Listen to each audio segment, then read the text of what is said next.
পথের ধারের এই গাছটির সারা অঙ্গে কাদা ময়লা, শুধুমাত্র এর ফুলে কোনো ময়লা নেই। এজন্যই বলা হয় ফুল পবিত্রতার প্রতীক। সম্ভবত পবিত্র জিনিসের পবিত্রতা রক্ষা করা স্রষ্টারই দায়িত্ব। দেখুন কি চমৎকার ফুল, আর এই ফুলগুলোতে একটুও কাদা ময়লা নেই।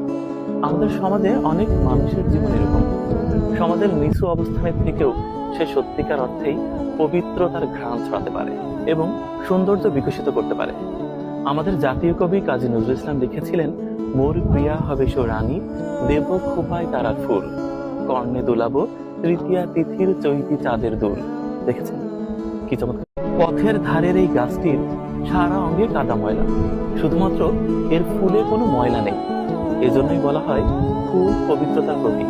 সম্ভবত পবিত্র জিনিসের পবিত্রতা রক্ষা করা স্রষ্টারই দায়িত্ব। দেখুন কি চমৎকার ফুল, আর এই ফুলগুলোতে